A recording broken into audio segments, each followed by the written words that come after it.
বিসমিল্লাহির রহমানির রহিম। দেশ বিদেশ থেকে যে যেখান থেকে ভাইয়ারা পুরা আমার ভিডিওটি আপনারা দেখছেন, সবাইকে আসসালামু আলাইকুম। আজকে একটা নতুন রেসিপি নিয়ে আসলাম, বেগুন দিয়ে মলা মাছ রান্না।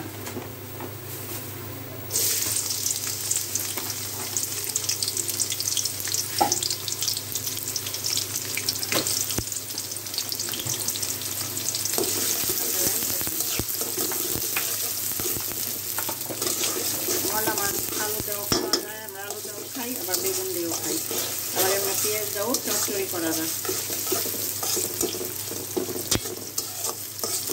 পেঁয়াজটা একটু হওয়ার জন্য নরম হওয়ার জন্য আস্তে আস্তে হওয়ার জন্য রেখে দিচ্ছি।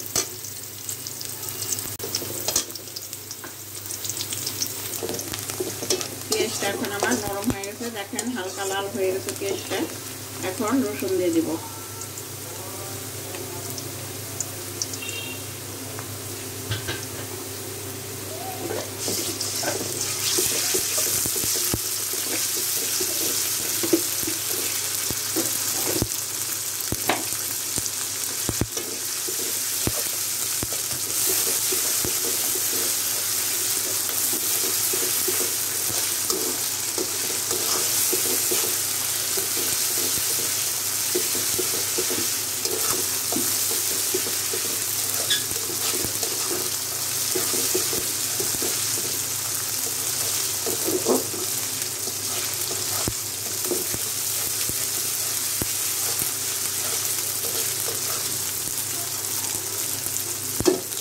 রসুনটা আমার ভাজা হয়ে গেছে, এখন একটু পানি দিয়ে দিব,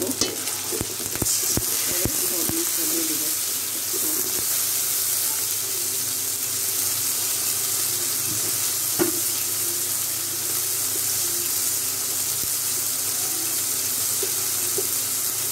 এই পরিমাণে হলুদ দিচ্ছি, 4 চামচের আধা চামচের মতো হবে। তরকারিটা তো অল্প প্রয়োজন, অল্প দিচ্ছি। দিচ্ছি গুঁড়ামরিচ, শুকনা গুঁড়ামরিচ অল্প দিব, কারণ কাঁচামরিচ দিব, সেই জন্য একটা গুঁড়ামরিচ দিব না। আদা তো টমেটোরও কম, এই পরিমাণে।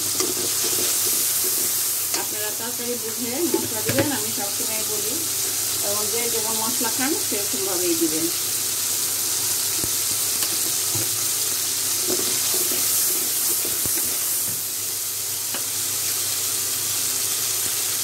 একটু ধনিয়া গুঁড়া দিয়ে পরিমাণে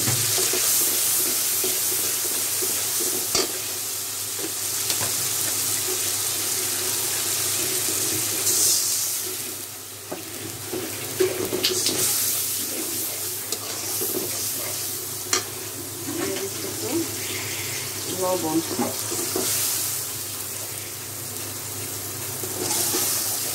পরে আবার পেস্ট করে দিব। এখন মশলাটা পাকা শুরু, তারপরে বেগুনগুলো দিয়ে দিব। এখন আমার মশলাটা হয়ে গেছে, এই দেখেন মশলাটা তেলের উপরে, তেলটা মশলার উপরে উঠে গেছে। এখন আমি বেগুনগুলো দিয়ে দিব।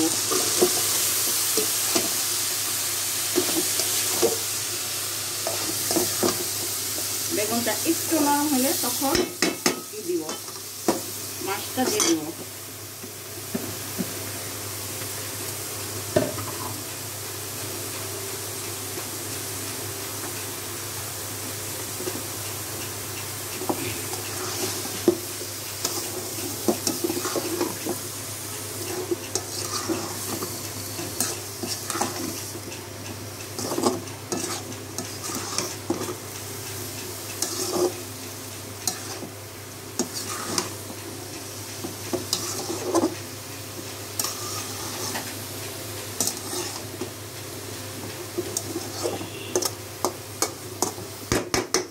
ঢেকে দিব একটু নরম হওয়ার জন্য। নরম হওয়ার পরেই মাছটা দিয়ে দিব। এখন আমি মাছটা দিয়ে দিচ্ছি।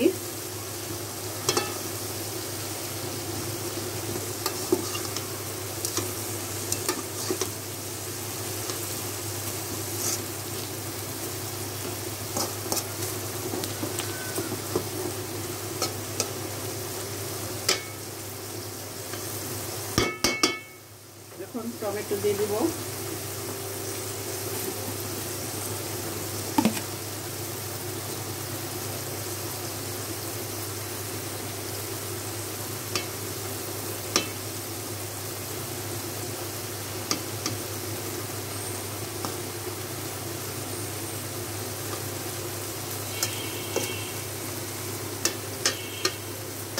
দিয়ে দিব কাঁচামরিচ।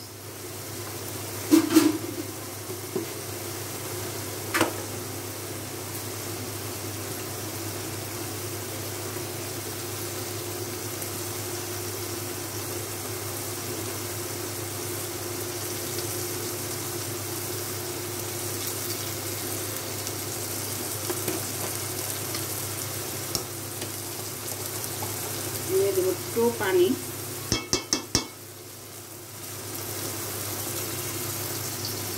এখন ঢেকে দিব।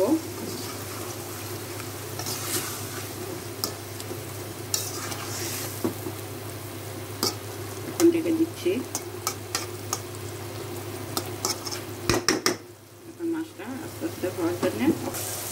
এখন আমার তরকারিটা হয়ে গেছে ফুল কমপ্লিট। দেখেন কি সুন্দর চচ্চড়ি হয়ে গেল মলা মাছ দিয়ে বেগুন দিয়ে রান্না। এভাবে আপনারা যেভাবে খান এভাবে রান্না করে খেয়ে আমাদেরকে জানাবেন কেমন লাগে। আমাদের কাছে তো খুবই ভালো লাগে, আমরা প্রায় সময় খাই এভাবে করে। দেশ বিদেশ থেকে যেখান থেকে ভাইয়ারা আপুরা আমার ভিডিওটি দেখছেন সবাই আমাকে লাইক কমেন্ট শেয়ার করে দিবেন। এভাবে রান্না করে খেয়ে আমাকে জানাবেন। সবাই আমার পাশে থাকবেন। আমার চ্যানেলটিকে সাবস্ক্রাইব করে বেল আইকন টিপ দিয়ে আমাকে প্রেস করে দিবেন। আমাদের জন্য দোয়া করবেন, আমরাও আপনাদের জন্য দোয়া করব। সবাই ভালো থাকবেন। আল্লাহ হাফেজ।